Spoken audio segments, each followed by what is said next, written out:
estou compartilhando com vocês sobre o tema Uma Vida Abençoada. Quantos estiveram aqui no domingo passado? Levanta a sua mão. A maior parte de vocês. Quem não esteve, eu quero te animar que você acesse o nosso site, ouça essa palavra. A base do que eu estou ministrando é de um livro intitulado Uma Vida Abençoada. O nome do livro, pastor Robert Morris, né?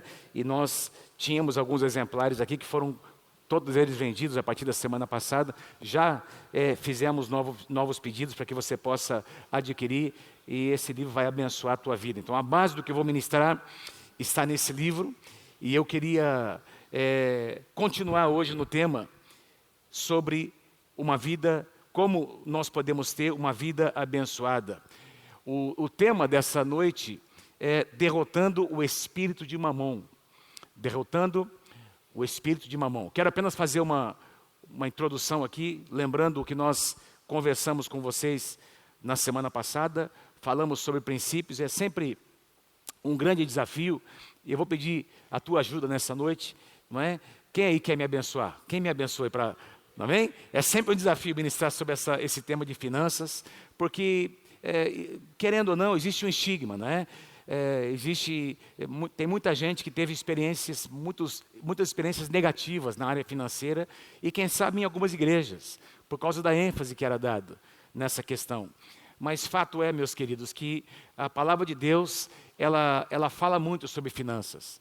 Nós temos, se você fizer uma comparação, nós temos aí aproximadamente 500 versículos que falam sobre salvação, sobre a oração, e nós temos mais de 2.000 versículos que falam sobre o assunto de finanças. Das 38 parábolas que Jesus ministrou, ensinou, em quase metade delas, ele abordou questões financeiras.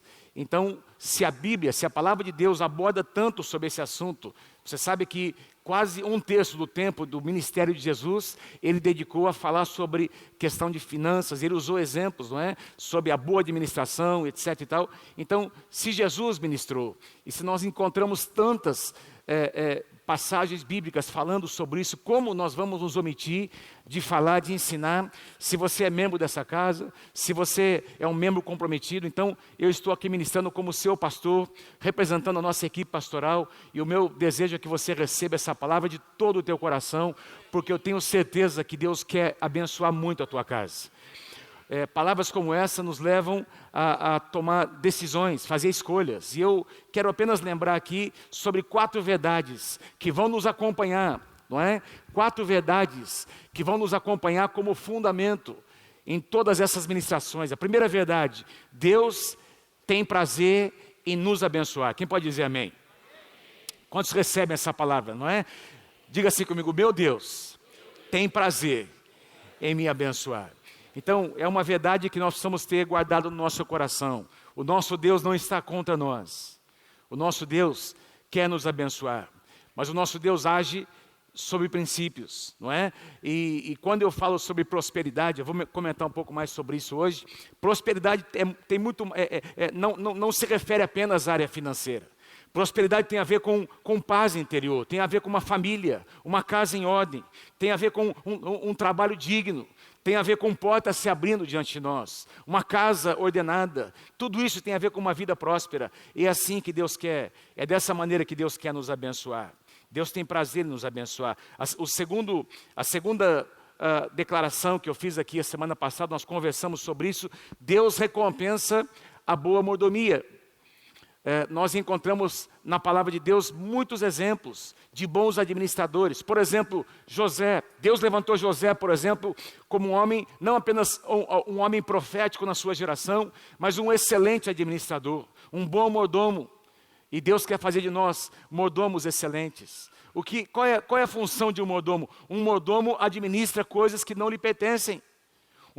Pelas mãos do mordomo passam bens que não pertencem a ele.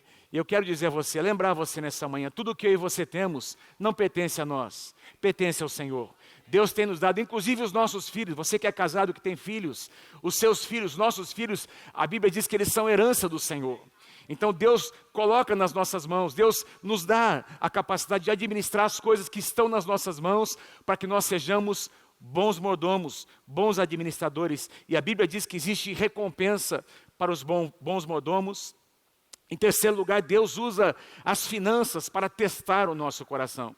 E eu compartilhei aqui, mostrando a vocês que não existe área na vida de uma pessoa onde ele possa demonstrar mais se Deus governa ou não do que a área financeira. Eu acredito, meus irmãos, de todo o meu coração, quando nós ofertamos, quando nós dizimamos, isso também é um ato de adoração. Nós estamos demonstrando com isso quem ocupa o primeiro lugar nas nossas vidas. E eu concluí o quarto princípio que eu trouxe aqui: Deus promete abençoar quem pratica os seus princípios. Então, quando nós nos alinhamos aos princípios da palavra, e às vezes ouvir sobre princípios é difícil, queridos, não é? A gente tem que rever nossa vida, rever nossas posturas, mas quando nós recebemos de todo o coração a palavra de Deus, e nós alinhamos a nossa conduta aos princípios da palavra, a bênção de Deus vem. É algo muito previsível, não é? Os princípios de Deus nos mostram que os resultados são muito previsíveis. Você pratica e a bênção de Deus vem. Porque Deus tem um compromisso com a sua palavra. Quem pode dizer amém? E aí nós entramos na semana passada na primeira verdade, no primeiro tema da mensagem, não é? Tendo estabelecido esses 4 fundamentos, eu compartilhei com vocês sobre a primeira verdade: Deus deve vir em primeiro lugar, não é? Eu compartilhei sobre o princípio de primícias, o princípio de dízimos, não é? Que nós precisamos dar ao Senhor aquilo que, devolver ao Senhor a parte que é dele, e fazer isso com as primícias da nossa renda. Eu queria ler com você essa frase. Se você puder repetir comigo essa declaração, vamos lá? Ele não está interessado em nosso dinheiro, mas na honra que lhe conferimos e no lugar que ele ocupa nos nossos corações.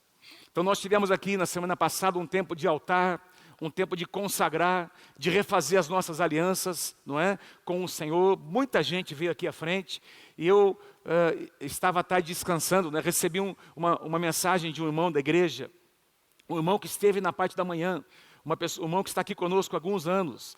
E esse irmão disse: pastor, você sabe, nós temos acompanhado essa família, não é? Eles mudaram de uma outra cidade e quando vieram para Londrina, eles tinham uma situação pendente para ajustar e a solução era vender uma casa. Eles tinham um imóvel para vender e fazia 5 anos, irmãos, 4 a 5 anos que eles estavam tentando vender essa casa. Por coincidência, na semana anterior à ministração, portanto há 2 semanas atrás, na semana passada, uma pessoa tinha ido lá ver a casa e gostou muito da casa, mas no sábado, nós tivemos a primeira ministração no domingo, no sábado à tarde, esse irmão recebeu um telefonema do corretor dizendo que essa pessoa que tinha ido ver a casa desistiu do negócio, não é?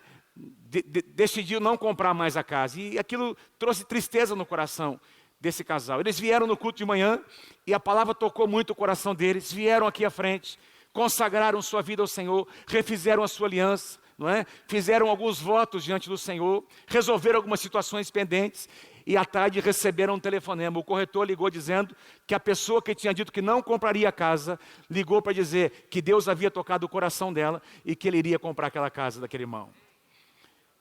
Provavelmente o irmão de alguma igreja, não é? Sabia que esse irmão também era crente, não é?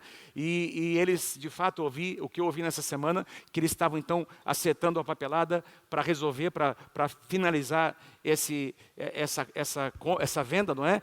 Foram quase 5 anos de oração, queridos. E quando eles alinharam, eu entendo, eu creio que Deus nos dá alguns sinais. Quando nós nos alinhamos, quando nós tomamos decisões que se alinham à palavra de Deus, a bênção de Deus vem. A bênção de Deus vem. Eu queria deixar esse testemunho para animar o seu coração, não é? Então tudo que a gente vai conversar, compartilhar nessa noite com você, algumas palavras serão um desafio para você, mas se você sair daqui com uma decisão tomada no seu coração, o mundo espiritual, as portas dos céus, na janela dos céus vão se abrir sobre a tua vida, eu creio, e você verá milagres acontecendo na sua casa. O tema dessa noite: derrotando o espírito de Mamon. Derrotando o espírito de Mamon, e a base do que eu vou ministrar está em Lucas capítulo 16. Lucas capítulo 16, a partir do versículo 9. Jesus diz assim: por isso eu lhes digo, usem a riqueza deste mundo ímpio. Usem a riqueza deste mundo ímpio para ganhar amigos, de forma que quando ela acabar, quando essa riqueza acabar, estes amigos os recebam nas moradas eternas. Eu vou pedir para você, memorizar esse versículo. Vou ler mais uma vez. Por isso eu lhes digo, Jesus está dizendo, usem a riqueza deste mundo iníquo, ou ímpio. Ou seja, use aquilo que você recebe desse sistema, no seu trabalho, não é? No seu labor, aquilo que você recebe como fruto do seu trabalho para ganhar amigos, para investir em pessoas, de forma que quando essa riqueza acabar, estes amigos os recebam nas moradas eternas. Guarde esse versículo, eu vou voltar nele no final dessa mensagem. Vamos continuar, versículo 10. Olha o que Jesus diz: quem for fiel no pouco, tem uma tradução que diz, quem for fiel no mínimo, também será fiel no muito. E quem é desonesto no pouco, ou no mínimo, também será desonesto, ou é desonesto no muito. Assim, versículo 11, se vocês não forem dignos de confiança em lidar com as riquezas deste mundo ímpio, quem lhes confiará as riquezas eternas, as verdadeiras riquezas? Versículo 12, e se vocês não forem dignos de confiança em relação ao que é dos outros, quem lhes dará o que é de vocês? E aqui o versículo chave, nenhum servo pode servir a dois senhores, pois odiará a um e amará o outro, ou se dedicará a um e desprezará o outro.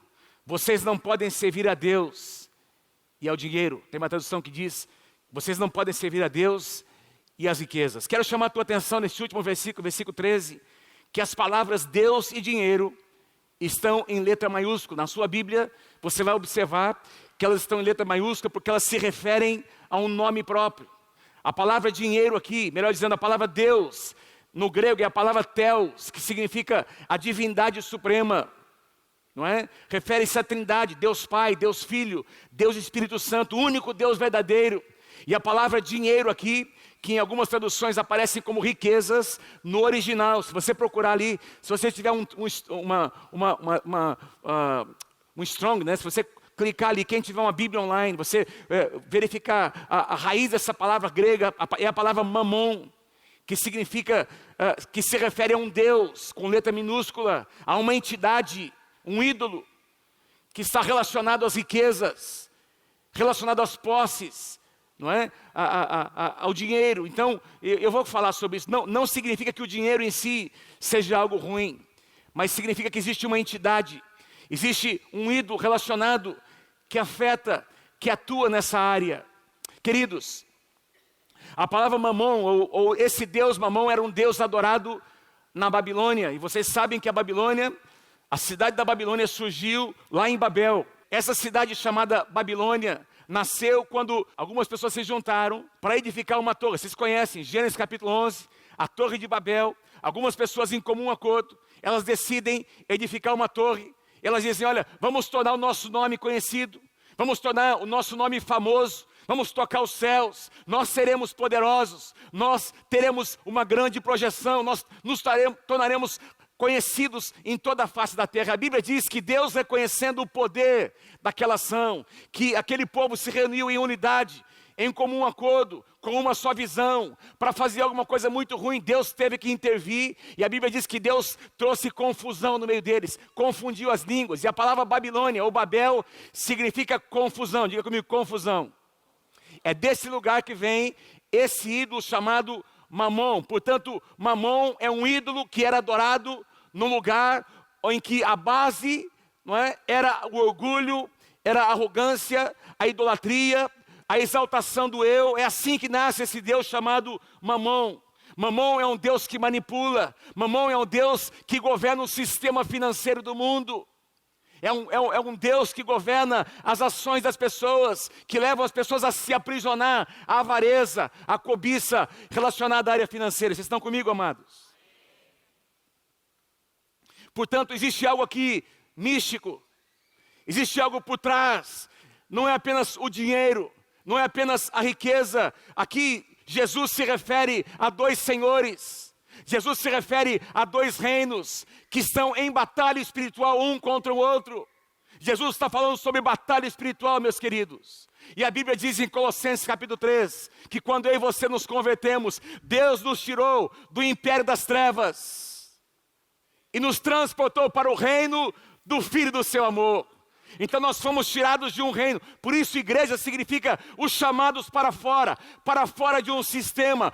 O apóstolo Paulo diz em Romanos capítulo 12, não vos conformeis com esse sistema, com esse mundo, com esse século, mas transformai-vos pela renovação da vossa mente. Amém, queridos? Ou seja, não tomem a forma deste mundo. Não se permitam ser moldados pelo padrão deste mundo. Mamon representa o padrão financeiro deste mundo. É uma guerra espiritual. E é por isso que Jesus diz aqui que o servo, uma pessoa comum, não pode servir a dois senhores. Ele chama Deus de um senhor e ele chama Mamon de um outro senhor que quer governar. E a palavra senhor aqui é a palavra Kyrios. Diga comigo, Kyrios. A palavra grega Kyrios aparece mais de 100 vezes no Novo Testamento, se referindo ao Senhor Jesus Cristo. Queridos, quando as pessoas se convertiam no Novo Testamento, elas não se convertiam apenas declarando Jesus como seu Salvador, elas também se rendiam a Jesus como seu Senhor. Elas confessavam Jesus como seu Senhor e o seu Salvador. E é por isso que começou, quando a perseguição começa no Império Romano, primeiro veio pelos judeus, depois vem pelos romanos, por quê? Porque os romanos estabeleceram o culto ao imperador. Imperador se tornou o Kyrios das pessoas. Então todas as nações e reinos que estavam subjugados pelo Império Romano tinham que reconhecer o imperador César como seu Kyrios.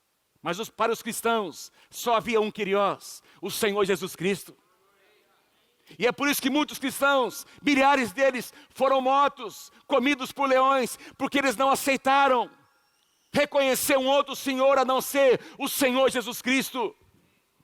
E aqui Jesus está dizendo, olha, tem um outro Senhor, tem uma outra pessoa, uma outra entidade que quer ser Kyrios da sua vida. Tomem cuidado, porque ninguém pode servir a dois senhores. Queridos, esse Deus Mamon, ele reivindica o governo no coração das pessoas. Mamon, ele quer dominar, ele quer governar as nossas emoções, as nossas decisões. Mamon está reivindicando servos como seus adoradores. Mamon promete coisas que ele não pode dar, apenas Deus pode dar essas coisas. Mamon promete identidade, eu sou o cara, veja o que eu consegui, veja o que eu conquistei. Mamon promete alegria, mas a verdadeira alegria somente o Espírito Santo pode dar, pode colocar no coração de uma pessoa, porque a verdadeira alegria não depende de situações naturais. Você pode estar no meio da abundância ou no meio de uma grande dificuldade e escassez. Se você tem a presença de Deus, você tem paz e alegria no seu coração. E Mamon não pode te dar isso. As riquezas não podem dar alegria a uma pessoa. Quantas pessoas você conhece que tem muito dinheiro, mas tem tormento na sua casa, tem lar dividido, tem competição na família, porque Mamon não consegue colocar paz no coração das pessoas. Mamon promete significado, um significado que vem pelas coisas. O que Mamon oferece é um valor relacionado a coisas. Então eu sou importante por aquilo que eu conquistei. Eu sou importante por aquilo que eu consigo ostentar. As pessoas me reconhecem por aquilo que eu paguei, que eu consegui. Olha como eu sou bom. Isso é Mamon. Isso é o que Mamon quer essa maneira que ele quer dominar o sistema que rege, prendendo as pessoas a coisas naturais. Mamon é um Deus que quer colocar o dinheiro no trono do nosso coração. Mamon sempre diz, o dinheiro é a resposta. Mentira, Jesus é a resposta. Quem está comigo, diga amém. Quem aqui crê comigo que Jesus é a resposta para todas as nossas perguntas? E é por isso que Jesus, ele não fala, as palavras de Jesus não são palavras mansas, são palavras muito, muito fortes, muito intensas. Ele adverte as pessoas, ele adverte os seus discípulos. E ele começa a dizer, olha, é impossível. E se você começar, pega na sua casa, tenha curiosidade, entra no Google lá e procura as passagens bíblicas onde Jesus ensina sobre finanças, onde o apóstolo Paulo ensina, e você vai perceber quantas advertências tem ali, amados. Porque o dinheiro é o que corrompe o coração. Se a pessoa não estiver preparada para experimentar prosperidade na sua vida, o dinheiro vai corromper o seu coração. Segundo Jesus nos ensina, Não tem meio termo. Ou você ama um, ou você ama o outro. Ou você serve um, ou você serve o outro. Não existe, não é? Não dá para ficar em cima do muro.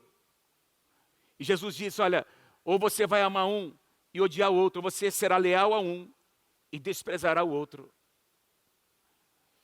Eu quero ler com vocês, antes de nós voltarmos, uma passagem paralela que está em Isaías. Aqui nós temos Jesus, eu acabei de ler uma declaração do Senhor Jesus. Vamos voltar para Isaías, centenas de anos antes. Nós vamos encontrar Israel como nação, servindo a um só Deus, não é? Criador dos céus e da terra, o Deus de Israel, e essas nações ao redor de Israel servindo e adorando outros deuses. E você sabe que sempre foi uma exortação de Deus na sua palavra, não é? Dizendo, olha, não se curvem a outros deuses. Não adorem outros deuses, não reconheçam os deuses das nações, não se misturem com eles. Eu sou o Senhor seu Deus, não terás outros deuses além de mim. E aqui nós encontramos o profeta Isaías dizendo algo muito forte para a nação de Israel. Olha, vocês que abandonaram o Senhor esquecem o meu santo monte. Por quê? Porque no monte Moriá, estava ali o templo de Salomão, o templo que Salomão havia edificado. Vocês abandonaram, vocês deixaram de adorar o Deus de Israel, vocês se esqueceram daquele lugar de convergência, onde havia adoração. Vocês que põem a mesa para a deusa sorte. Veja aí comigo, que sorte está com letra maiúscula. A tradução atualizada diz a deusa fortuna. E que enchem taças de vinho para o Deus destino, com letra maiúscula. Então nós temos aqui dois deuses que eram adorados na época do Antigo Testamento. Uma deusa chamada sorte ou boa sorte, e um Deus chamado destino. E aí o profeta diz, versículo 12, eu o chamei e vocês nem responderam. Eu falei, vocês não me deram ouvidos. Vocês fizeram mal diante de mim e escolheram o que me desagrada, ao inclinarem o coração de vocês para essa deusa chamada sorte. Amado, deixa eu dizer uma coisa para você. Você não é um cara sortudo, você é um cara abençoado. Você não é uma mulher sortuda, você é uma mulher que carrega a bênção de Deus na tua vida. Quando alguém disser para você, puxa, Nossa Senhora, como você é abençoado. Como você é sortudo, aliás. Você, não, eu não sou sortudo, eu sou um homem abençoado. Eu sou um homem que carrega a presença de Deus. E essa porta foi Deus que abriu. Então, hoje a gente virou no linguajar cotidiano, a gente ouve muito esse negócio de sorte, não é? Você é um cara... E aí, a gente tem que entender a raiz dessas... eu não estou dizendo que a intenção das pessoas tem idolatria por trás, mas é importante nós entendermos a origem dessas práticas. Existia um Deus, uma deusa e um Deus. O Deus destino era um Deus babilônico. A deusa fortuna era uma deusa cultuada pelos cananeus. Havia santuários, havia lugares de adoração para esses deuses. E esse Deus chamado destino era conhecido como o Deus da fatalidade, do determinismo. Os gregos achavam que havia um destino já pré-determinado, incontrolável. Ou seja, o que quer que você faça ou não, o teu destino está determinado por um Deus chamado destino. Está amarrado em nome de Jesus. Quem determina o nosso destino é o Senhor Jesus Cristo, é o sangue de Jesus. Mas aqui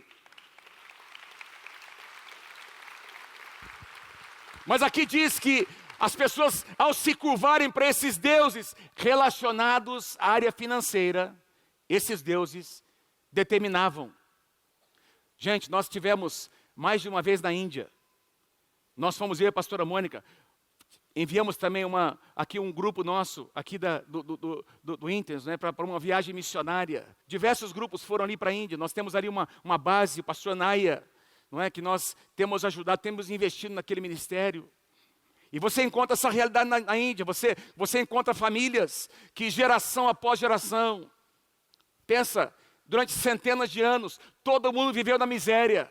E essas pessoas nascem debaixo de um estigma. Você nunca vai ser nada. Você não vai conseguir mudar a situação, porque você tem que carregar esse karma. Está determinado. O teu destino é ser igual foi seu pai, seu avô, seu bisavô. Queridos, quando o sangue de Jesus entra e toca, Ele muda o nosso destino. Louvado seja o nome do Senhor. Mas quando as pessoas inconscientemente devotam o seu coração para as riquezas e fazem delas um ídolo. Veja, pastor, como assim? Como assim um ídolo? Eu quero te lembrar que um ídolo não é apenas uma imagem diante da qual você se curva. Um ídolo é tudo aquilo que ocupa o lugar de Deus no nosso coração. Pode ser uma pessoa, pode ser um objeto, pode ser um carro, pode ser um filho, pode ser o marido, pode ser a esposa, pode ser o trabalho. Qualquer coisa que ocupa o lugar que só Deus merece ter, é um ídolo. E nós estamos falando sobre um tipo de ídolo, mamon. Agora, alguns talvez diriam, pastor, mas então o dinheiro é tão ruim assim? Não, o dinheiro é bom. Mamon e dinheiro, não é? Uma nota, não são sinônimos. Então, senão a gente teria que pegar as notas aqui, que você tem na sua carteira, e começar a expulsar demônio delas. Não é assim que funciona. A questão não é o dinheiro em si, mas quem manipula o dinheiro. A questão não são os recursos, mas é o coração do homem, que acaba se corrompendo, que acaba dando um valor, colocando isso no lugar que só pertence a Deus. Diga amém se você crê em nome de Jesus. Dinheiro e mamon não são sinônimos. O dinheiro não é mau em si, depende de quem o usa. Depende de quem o usa. Aliás, a Bíblia, e eu quero citar aqui algumas passagens que eu não coloquei aqui da projeção, mas são versículos da palavra que mostram como Deus quer nos fazer prosperar em tudo, meus amados, até na área financeira. Até na área financeira. Mas eu e você conhecemos algumas pessoas que depois que prosperaram, o seu coração mudou. Alguma coisa aconteceu. Até a maneira de olhar, até a maneira de falar com as pessoas. Porque o dinheiro tem esse poder de corromper o coração de uma pessoa. Deuteronômio capítulo 8, versículo 18, diz que Ele dará forças para cada um de nós, para que nós possamos trabalhar e adquirir riquezas com a força do nosso trabalho. Em 1 Crônicas, capítulo 29, versículo 12, diz que riquezas e glórias vêm da parte de Deus. Provérbios, capítulo 10, versículo 22, diz que a bênção do Senhor enriquece e não traz desgosto se o nosso coração estiver no lugar certo. Salmo 112, versículo 3, diz que na casa do justo tem prosperidade, tem bênção de Deus. Quantos justos eu tenho aqui nessa noite? Fala para quem está pertinho de você, na tua casa Deus promete que a bênção estaria. Diga para ele, na tua casa Deus promete bênção. Nós temos diversos exemplos na palavra de homens, grandes homens, homens riquíssimos, que permitiram que essa riqueza, não é, estendesse o reino, que propósitos eternos acontecessem. Homens como Abraão, como Jó, como Salomão. Nós tivemos, por exemplo, mulheres, a Bíblia diz que algumas mulheres piedosas e muito prósperas investiram no ministério de Jesus Cristo. Ou seja, enquanto Jesus pregava, alguém estava cuidando do que eles iriam comer, onde iriam dormir. Alguém estava investindo no ministério de Jesus e eram pessoas que tinham posses. Templos são construídos, escolas são construídas, hospitais são construídos pelo investimento de pessoas, missionários são enviados, pastores são enviados, igrejas são plantadas. Se o dinheiro for bem aplicado, ele é uma bênção, amados. Mas tem um perigo que ronda as finanças. E é sobre isso que eu quero conversar com vocês nessa noite, porque o que envolve as finanças, não é? O que envolve dinheiro, muitas vezes está sobre atuação ou influência de espíritos malignos. Presta atenção no que eu vou dizer a você. A Bíblia diz que, assim como, por exemplo, atos sexuais ilícitos têm influência maligna, a palavra de Deus fala sobre isso. Por exemplo, o apóstolo Paulo diz que quando um homem ele tem relacionamento sexual com uma pessoa envolvida, uma prostituta, ou um homem, seja homem ou mulher, e essa pessoa, ela carrega sobre si espíritos malignos, existe uma transferência. É uma palavra forte. A Bíblia também diz, por exemplo, o apóstolo Paulo fala que atrás de todo ídolo existe uma entidade. O apóstolo Paulo fala isso no Novo Testamento, que quando uma pessoa se curva perante um ídolo, atrás desse ídolo existe um espírito maligno, que a pessoa não consegue enxergar com os seus olhos, mas a influência está ali. Vocês estão comigo? E essa influência será quebrada nessa noite. Essa influência, se você perceber, se de repente, enquanto eu estiver ministrando, você se identificar com algumas coisas, ou alguns princípios, eu te peço em nome do Senhor Jesus, tome uma decisão no seu coração, porque laços estão sendo quebrados nessa noite. E vidas estão sendo liberadas. Eu quero ler com você uma das passagens que para mim é uma das mais completas sobre a área de finanças. Está lá em 1 Timóteo capítulo 6. 1 Timóteo capítulo 6, a partir do versículo 6 até o versículo 11, depois do versículo 17 ao versículo 19. E eu quero aqui sugerir a você 4 atitudes para derrotar Mamon. Diga assim comigo, 4 atitudes para derrotar Mamon. 1 Timóteo capítulo 6, a partir do versículo 6, nós lemos assim: de fato, a piedade com contentamento é grande fonte de lucro, pois nada trouxemos para este mundo e dele nada podemos levar. Nada trouxemos e nada podemos levar. E eu quero sugerir a você uma primeira atitude: viver uma vida com contentamento. Viver uma vida com contentamento. Paulo diz, nada trouxemos e nada vamos levar. Eu acho que ninguém nunca aqui viu um carro fúnebre e está ali o caixão com o defunto e um caminhão de mudança atrás. O que significa isso? Não, é tudo que o cara conquistou, ele vai ser enterrado com ele. Não. A nossa vida passa e as coisas ficam, meus irmãos. É isso, é assim a realidade. E tem tanta gente correndo e fazendo. Você já percebeu como a pessoa, que ela está envolvida tanto nessa questão de conquistar, de ter, que não tem mais limite, não tem contentamento. Essas notícias que nós tivemos nos últimos anos, sobre alguns desses políticos, eu fico assim impressionado. São centenas de milhões de reais. O cara nem a 10ª geração vai conseguir gastar tudo aquilo. Mas o cara, ele é dominado por um desejo de ganância, de cobiça, ele quer mais e mais e mais. E Deus quer trazer no seu coração contentamento. Deus quer ajustar essa questão. Não é? O que você quer dizer com isso, pastor? Quer dizer que tendo pouco ou tendo muito, você precisa estar bem. Porque olhando para uma plateia, um grupo como esse aqui, nós temos aqui mais de 1000 pessoas. Nós temos aqui histórias diferentes. Nós temos aqui situações diferentes que cada um viveu e passou. Nós temos aqui empresários, empreendedores muito bem-sucedidos. Mas nós temos alguns irmãos aqui, irmãs, que você está passando dificuldade, você é um assalariado e talvez até alguns desempregados. Essa é a sua realidade hoje. Não significa que será a sua realidade amanhã, porque Deus está olhando para você. Agora você não pode sair do ponto A e tentar chegar no ponto B, quebrando princípios. Tem um caminho, e o que Mamon quer fazer, ele quer que você viva se comparando com as pessoas.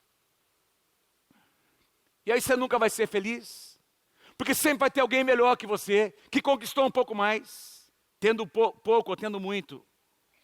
Nós precisamos viver uma vida, não é, com contentamento. E Paulo diz, olha, a piedade, viva de fato a piedade com contentamento. Isso tem a ver, a piedade aqui é a nossa vida com Deus, o nosso estilo de vida com Deus, a nossa vida de oração, a nossa vida familiar, não é? Então, cada um aqui, meus queridos, tem uma história diferente. Pare de se comparar com as pessoas. Você está construindo a sua história.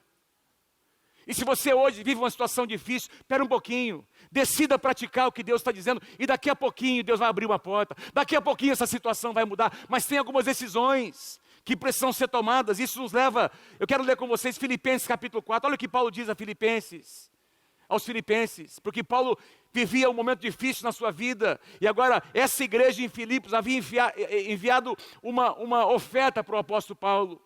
E olha o que ele diz, olha, alegro-me grandemente no Senhor, porque eu aprendi a adaptar-me a toda e qualquer situação ou circunstância. Eu sei o que é passar necessidade. E eu tenho certeza que se eu pedisse para levantar a mão aqui, não é? Quem já passou por muitas necessidades, muitos de vocês levantariam. Talvez alguns aqui não. Talvez você nasceu numa casa onde havia abundância financeira. Você talvez recebeu uma grande herança do seu pai, do seu avô. Você não sabe, você nunca experimentou isso. Então são realidades diferentes. Mas Paulo diz, eu sei o que é passar necessidade e eu sei o que é ter fartura. Eu aprendi o segredo de viver contente em toda e qualquer situação. Tem um segredo. Seja bem alimentado, seja até passando fome, tendo muito ou passando necessidade. Qual é o segredo? Tudo posso naquele que me fortalece. Esse é o segredo. Esse é o segredo. Eu tenho dito aqui em algumas mensagens, eu tenho repetido isso. Pode ser que durante algumas estações da sua vida, você está passando por um deserto, as respostas não cheguem. Você não tem algumas soluções naturais, mas se você continuar caminhando, daqui a pouquinho tem uma mudança. Agora, nesse período em que as coisas estão difíceis, você continua tendo a presença de Deus. Tudo posso naquele que me fortalece. Eu queria colocar aqui para vocês o que significa, de maneira prática, viver uma vida de contentamento. Eu quero sugerir 4 coisas, depois vamos voltar no segundo princípio. Viver uma vida de contentamento significa viver um estilo de vida equilibrado. Equilíbrio, diga assim comigo, equilíbrio. Eu não coloquei aqui, mas eu quero lembrar você de Romanos capítulo 12, versículo 3, onde o apóstolo Paulo diz assim que nós não devemos pensar sobre nós além do que convém. Nem mais, nem menos. Paulo diz assim, olha, pense com moderação, segundo a medida da fé que Deus repartiu a cada um. Sabe o que significa isso? Que você não deve pensar nem menos nem mais. E isso é uma coisa que Mamon, o espírito de Mamon quer fazer, não é? Ou ele leva a pessoa a ter um espírito de miséria, ou então a um espírito de orgulho.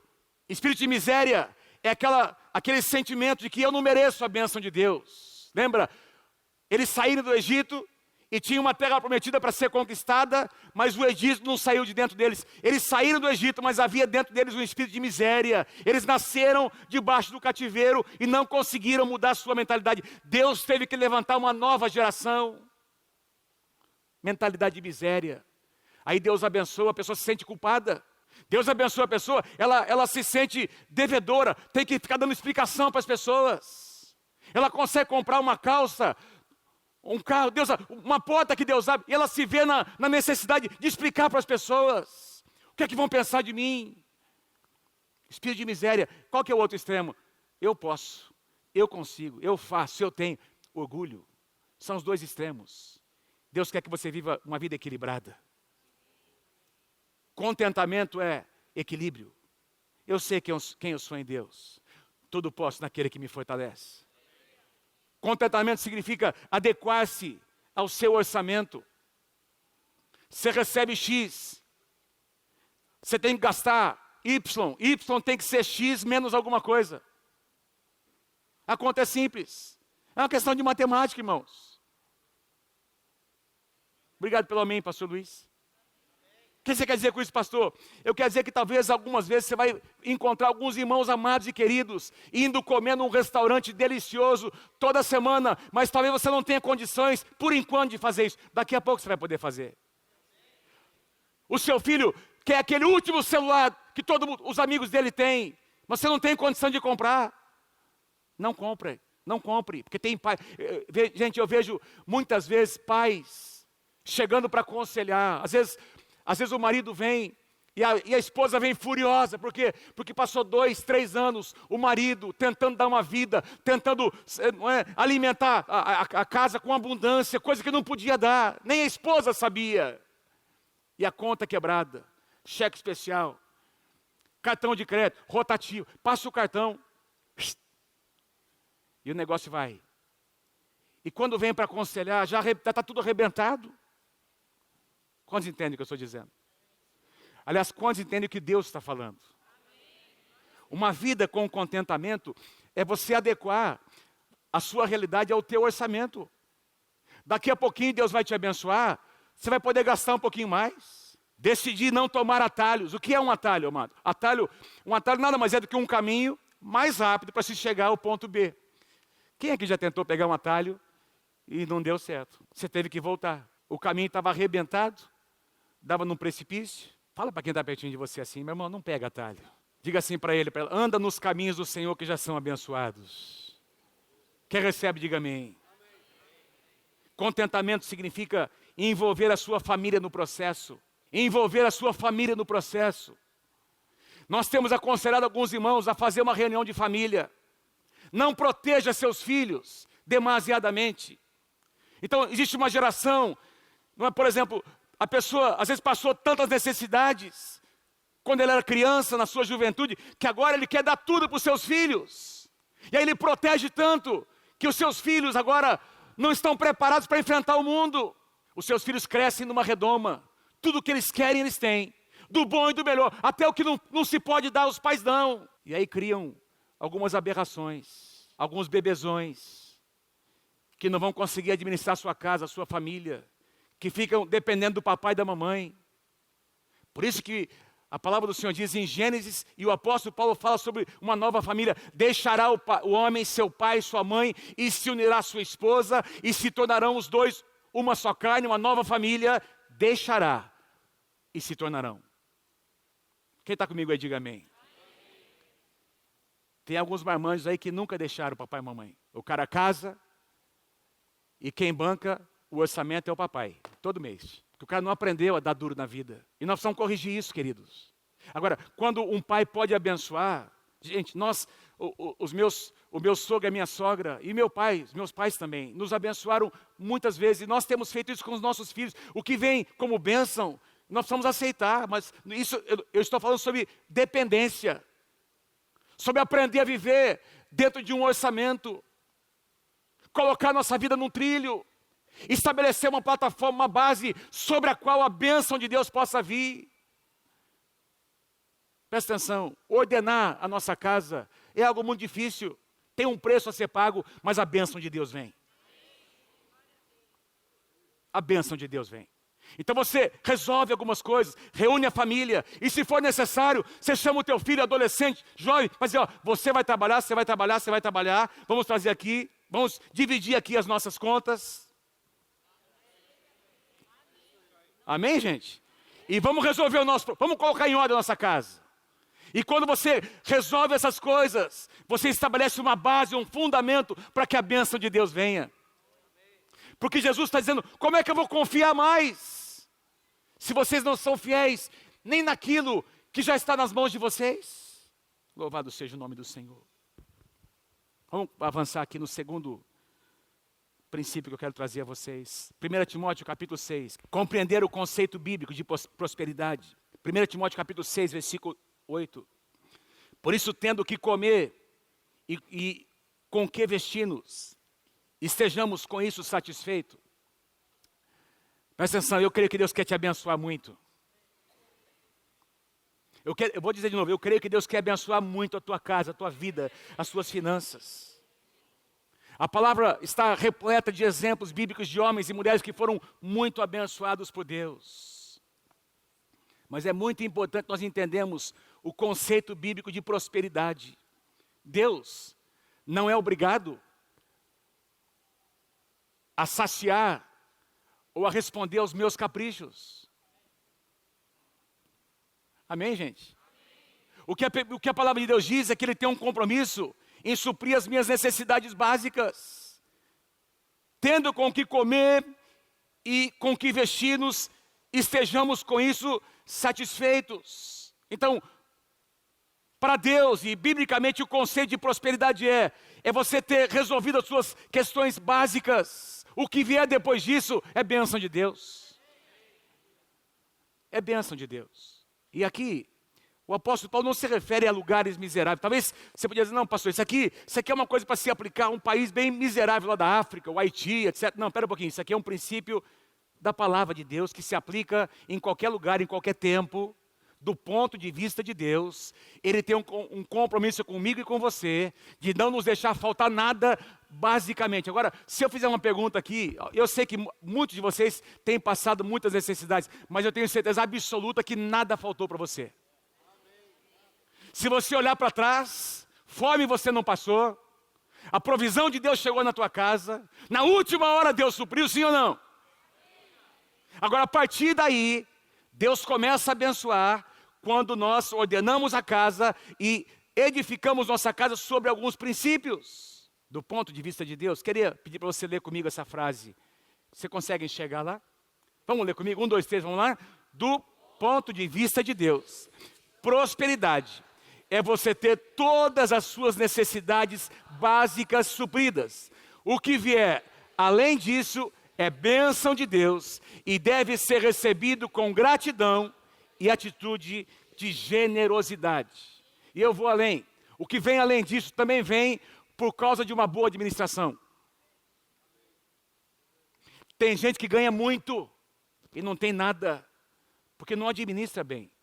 Eu citei aqui um exemplo na semana passada. Eu fico impressionado com alguns irmãos que ganham aí pouco mais do que o salário mínimo, 1.000, 2.000 reais, e tem sua casa construída, tem uma vida digna, tem às vezes muito mais do que alguém que ganha milhares de reais, porque administração, mordomia.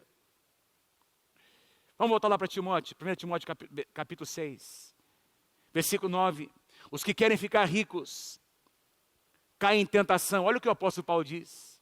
Se a intenção é só enriquecer, não tem um propósito maior, essas pessoas caem em tentação, em armadilha. Diga assim comigo, armadilhas.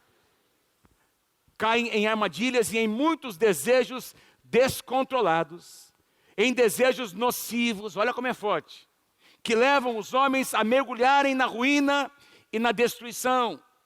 E aí ele conclui dizendo, versículo 10, pois o amor ao dinheiro é a raiz de todos os males. Paulo aqui bate forte, irmãos. Paulo bate forte. Paulo está dizendo que, olha, essa questão de amar o dinheiro e as riquezas está num patamar que põe muita gente, que afasta muita gente de Deus. Algumas pessoas, por cobiçarem o dinheiro, por amarem o dinheiro, por adorarem o dinheiro, por adorarem Mamon, desviaram-se da fé e se atormentaram com muitos sofrimentos. Terceiro princípio que eu quero pedir que vocês guardem. Nós precisamos permanecer atentos às armadilhas de Satanás. Permanecer atentos. Paulo diz que existem armadilhas. Aliás, Paulo também diz, numa outra passagem, que nós não podemos ignorar os desígnios de Satanás. O apóstolo Pedro diz que o diabo é como um leão que vive rodeando, procurando uma brecha para tragar alguém. Então, meus irmãos, Satanás é estratégico. Satanás é estratégico. Ele sabe como lançar uma semente. Ele sabe como captar um coração. Salmo 62, versículo 10 diz, se as suas riquezas aumentam, não ponham nelas o seu coração. Que as suas riquezas não sejam um fim em si, que sejam apenas um meio. Um meio e não um fim. Riquezas não podem ser o teu objetivo de vida, adquirir coisas. O teu objetivo de vida tem que ser servir a Deus, adorar a Deus, estender o reino de Deus. As riquezas são um meio, meu querido. Eclesiastes capítulo 5, versículo 10. Eclesiastes 5, 10. Quem ama o dinheiro jamais terá o suficiente, porque nunca vai se fartar, sempre quer mais. Quem ama as riquezas jamais ficará satisfeito com os seus rendimentos. Porque as riquezas e a fascinação, elas sufocam o chamado. Eu gosto muito da parábola do semeador, não é? Onde Jesus, ele diz o seguinte, olha, tem essas sementes que foram caindo em tipos diferentes de solos. E eu confesso a vocês, meus irmãos, que sempre que eu li essa parábola, eu entendi assim, que a semente que caiu no meio dos espinhos, a semente começou a crescer e foi sufocada pelos espinhos, mas não é isso que diz lá. Em Mateus 13 diz que a semente caiu no meio dos espinhos e os espinhos começaram a crescer e sufocaram a semente. E aí Jesus diz que os espinhos representam a sedução das riquezas, a fascinação da vida. Os espinhos começaram a crescer. E se você vai prosperar, quem vai prosperar aqui, diga amém em nome de Jesus. Se você vai prosperar e você vai ter que lidar com isso. Com a fascinação. Em alguns momentos você vai ter que se perguntar, será que eu preciso comprar isso mesmo? Será que eu preciso realmente disso, agora, nesse momento? Seria bom, seria legal, mas eu preciso. Porque existe uma fascinação, e quando nós nos tornamos escravos, porque esse é o ponto. Quem é escravo de quem? O dinheiro é seu escravo, ou você é escravo das riquezas do seu dinheiro? Esse é o ponto principal. Porque se o dinheiro é seu escravo, está tudo certo, meu irmão. Você pode até usufruir do que Deus tem colocado nas suas mãos, e de vez em quando, em acordo com a sua esposa, com o seu marido, comprar algumas coisas que vão abençoar a sua casa, mas tudo nessa vida tem limites. Tudo tem limite. Comer tem limite, quem pode dizer amém? Dormir tem limite, quem pode dizer amém? Trabalhar tem limite. Comprar coisas, adquirir, tem limite, meu irmão. E aí, de repente, a gente percebe que a fascinação é, você de repente é dominado por alguma coisa. Quando você vê, você já fez. E é isso que Jesus está dizendo. Que o diabo usa armadilhas para captar o nosso coração. E aí, um recurso que você poderia estar investindo em algo eterno, você investe em algo que é temporal. E Deus quer nos dar sensibilidade. Porque essa casa foi chamada por Deus para plantar igrejas, para enviar missionários. Nós temos trabalhos sociais, nós temos projetos lindos que Deus tem nos dado, meu irmão, que só vão acontecer se nós investirmos no reino. Vamos concluir aqui em Timóteo, 1 Timóteo capítulo 6, versículo 11. Você, porém, homem de Deus, fuja de tudo isso e busque a justiça. Olha, valores do reino de Deus. Busque a justiça, a piedade, a fé, o amor, a perseverança, a mansidão. Versículo 17, ordene aos que são ricos. Paulo está dando uma determinação para Timóteo. Timóteo era o pastor de uma igreja. E Paulo está dizendo, olha, ele não está pedindo, como pai espiritual, Paulo está dizendo, Timóteo, você não pode deixar de pregar isso que o pastor Davi está pregando. Pregue isso. Ordene aos que são ricos no presente mundo, que adquiriram coisas que não sejam arrogantes, nem ponham a sua esperança na incerteza da riqueza, mas em Deus. Meus irmãos, meus amados, a nossa esperança está no Senhor, não está nas coisas. As coisas passam. Pare de se comparar com as pessoas. Você não é melhor ou pior, mais feliz ou menos feliz pelo que você tem ou não tem. Você é feliz no Senhor. A tua alegria, a tua paz vem da presença de Deus. Olha o que ele diz. Não está nas riquezas, mas em Deus, que de tudo nos provê ricamente para nossa satisfação. Ordene-lhes, prega, ensina, que pratiquem o bem, que sejam ricos em boas obras.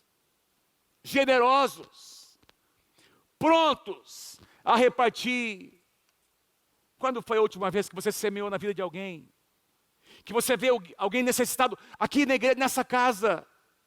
Nós temos tido algumas experiências, meus irmãos, de receber ofertas, de receber irmãos que nos abençoam em alguns lugares onde nós vamos, mas nós também temos experimentado semear no reino de Deus. Sejam generosos e prontos a repartir. Dessa forma, aqueles que ouvirem a sua pregação, Timóteo, acumularão tesouros para si mesmos, um firme fundamento para a era que há de vir, e assim alcançarão a verdadeira vida, a verdadeira alegria, a verdadeira realização. Esse é o último princípio. Valorize o que Deus valoriza. Nós precisamos valorizar o que Deus valoriza. E o que Deus valoriza? Deus valoriza pessoas. A nossa vida, sabe o que existe mais importante na minha vida e na sua vida? Pessoas.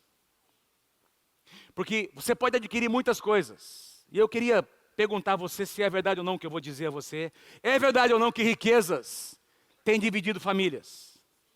É verdade ou não que riquezas adquiridas ao longo da vida têm dividido famílias, casais, pais e filhos? Que heranças têm muitas vezes criado tanta intriga entre os irmãos? Sim ou não, irmãos? Que na última hora, de repente, no último suspiro, nos últimos minutos de vida, aquela pessoa está sozinha, não tem ninguém com ela. Porque essa pessoa valorizou coisas e não pessoas. Eu quero te lembrar aqui nessa noite de uma coisa importante. No final de tudo, O que vai ter importância mesmo são as pessoas. Eu vou dizer de novo, no final de tudo, o que vai ter realmente importância são as pessoas. Você e eu não vamos levar nada dessa vida. E eu acho que é muito triste você chegar ao final da sua vida sozinho, sem compartilhar, sem ter alguém pertinho de você. Jesus diz em Mateus capítulo 6, não acumulem para vocês tesouros na terra, onde a traça e a ferrugem destroem, e onde os ladrões arrombam e furtam.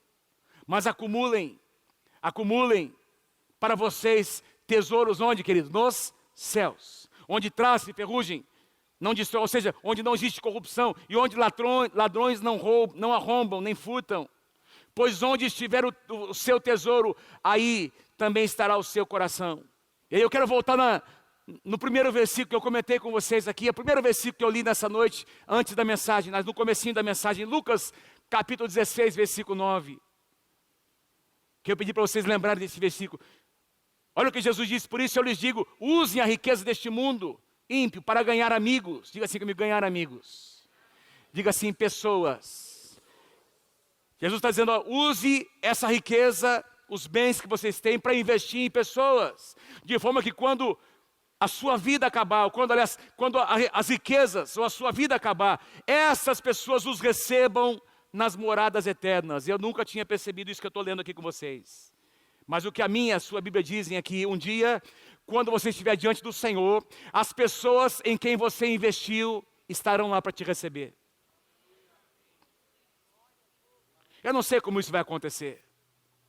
Mas você que investiu aqui nos missionários, nós estamos lá investindo lá no André e na Dulce, naquela obra, uma igreja que nós estamos plantando lá em Moçambique. Você investiu nesse ministério, você investiu em missões, todas aquelas crianças. Nós estamos lá uma igreja que está passando de 300 pessoas, cada uma daquelas pessoas, você tem parte daquilo. O que a minha Bíblia está dizendo é que aquelas pessoas que você investiu nelas, estarão lá diante do Senhor, esperando você para te honrar. Isso aqui é algo muito forte, amados. Os seus filhos, naturais e espirituais, em quem você investiu, onde você semeou. E a nossa semeadura, queridos, não tem a ver com coisas, tem a ver com pessoas. Não se resume a ter um templo bonito, uma casa, não é? Uma igreja muito bem estruturada, onde as crianças são cuidadas, temos ministério de jovens, adolescentes, casais, não é? E somos muito bem supridos espiritualmente, mas não é só isso. Tem alguma coisa lá fora, tem igrejas para serem plantadas, tem missionários para serem enviados, tem trabalhos sociais que precisam dos nossos recursos, e Jesus está dizendo, invista em vidas, em pessoas. E você será honrado um dia, na presença de Deus, porque você envergonhou Mamom. Mamom queria desviar o seu coração, Mamom queria prender o seu coração nas coisas, mas Deus interveio, você se posicionou, você agiu, você tomou decisões, fez escolhas, você afastou Mamom da sua vida e reordenou as suas prioridades. E experimentou a bênção de Deus nessa vida. Louvado seja o nome do Senhor. Que o Senhor tenha misericórdia de nós. Meu irmão, não entenda mal o que eu estou dizendo. Eu creio, e eu oro, e eu profetizo sobre a tua vida, que você vai prosperar muito em nome do Senhor Jesus. Mas quando isso acontecer, guarda o teu coração. Deus disse para Moisés, fala para o meu povo, quando eles entrarem na terra, e é uma terra linda, muito, muito rica, tem riquezas, uma terra que mana leite e mel, mas diga a eles, quando vocês entrarem e conquistarem aquela terra, não digam no seu coração, fomos nós, na nossa força, na nossa sabedoria, na nossa inteligência, não, mas antes dirá, o Senhor nosso Deus nos capacitou para vencer esses inimigos e para adquirir essas riquezas.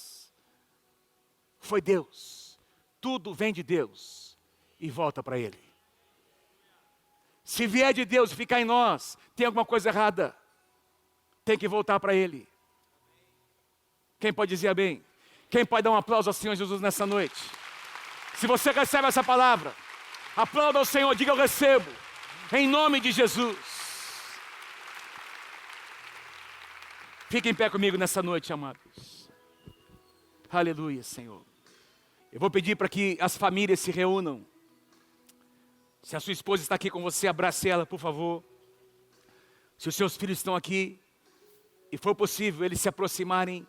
Jesus disse: onde estiver o seu tesouro, ali estará o seu coração. Queridos, a área financeira é uma das áreas onde nós somos testados. É uma das áreas onde nós demonstramos quem governa, quem recebe adoração. Certa ocasião, aquele rapaz, aquele jovem se aproximou do Senhor Jesus, um jovem muito rico. Ah, Senhor, eu quero saber como é que eu posso herdar a vida eterna, como é que eu posso ganhar propósito para a minha vida.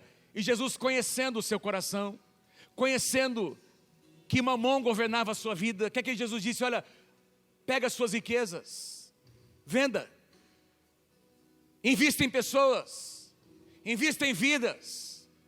E a Bíblia diz que esse jovem se virou. Ele não conseguiu, disse: não, isso é algo muito difícil para mim, porque a Bíblia diz que o seu coração estava apegado àquelas riquezas. E ele não seguiu Jesus, ele seguiu sua vida, ele continuou servindo Mamon, servindo as riquezas. E essa é uma decisão que eu e você temos que tomar em algum lugar da nossa vida. Quem vai governar o nosso coração? Eu volto a dizer: Deus quer te abençoar, Deus vai te abençoar. Deus quer te abençoar, Deus vai te abençoar. Mas põe o teu coração no lugar certo. Que o teu tesouro esteja em Deus. Não deixa nada tomar o lugar de Deus no seu coração. Eu vou te dar um minuto para você orar com a sua família, para você orar com a sua esposa.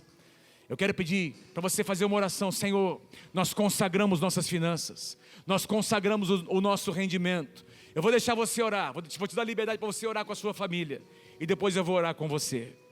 Amém. Levanta uma das suas mãos comigo. Pai, nós recebemos a Tua palavra nessa noite. Tua palavra nos alimenta, Senhor. Às vezes nos confronta, mas a Tua palavra nos leva a ordenar as nossas vidas. Pai, ajuda-nos a viver uma vida com contentamento. Senhor, contentamento significa algo diferente para cada um de nós, porque nós vivemos em situações diferentes, rendas diferentes. Pai, cada um aqui vive uma realidade financeira, e o contentamento para um significa algo diferente do que para outro. Senhor, ajuda-nos a deixar de nos comparar com as pessoas. Nós queremos viver a nossa vida, queremos aguardar, Senhor, a Tua visitação, queremos fazer a nossa parte, Senhor, compreender, Senhor, o conceito bíblico de prosperidade. Sim, Senhor, nada tem nos faltado. O Senhor é o meu pastor e nada me faltará. Senhor, as nossas necessidades básicas têm sido supridas, e há muita gratidão no nosso coração. O que tem vindo além disso, Senhor, é bênção Tua que tem chegado até a nossa casa, e há muita gratidão no nosso coração, Senhor. Ajuda-nos a discernir as armadilhas de Satanás. A Tua palavra diz que Satanás é astuto. Ele prepara situações, armadilhas, para captar o nosso coração. É assim que Mamon age, Senhor. Mas nós declaramos juntos que Mamon está derrotado em nome do Senhor Jesus. Nós declaramos como igreja que Mamon nessa noite está desmascarado em nome do Senhor Jesus. E Pai, nós queremos Te dizer, com as mãos levantadas, Senhor, entendendo que para Ti, Senhor, o mais importante são vidas, são pessoas. Nós queremos Te dizer nessa noite que nós vamos valorizar o que Tu valoriza, Senhor. Pai, quando nós ofertamos, quando nós dizimamos, nós estamos investindo, sim, existe uma estrutura, mas tem pessoas, tem gente, tem pastores, tem missionários, tem projetos sociais, tem igrejas sendo plantadas, vidas, Senhor, estão sendo alcançadas pelo investimento que nós fazemos na Tua casa, e a Tua palavra diz que um dia, Senhor, cada uma dessas vidas estarão diante de Deus, quando nós nos apresentarmos na Tua presença, Senhor. Pai, nós queremos realinhar, Senhor, realinhar as nossas prioridades. Ajuda-nos a investir em vidas e em pessoas. Ajuda-nos a investir no que é eterno, Senhor. Em nome do Senhor Jesus. Levanta uma das suas mãos comigo. Diga assim: o Senhor é meu pastor, nada me faltará.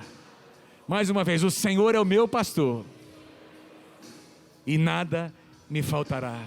Senhor, recebe a honra e a glória nessa noite, em nome do Senhor Jesus. Amém. Amém.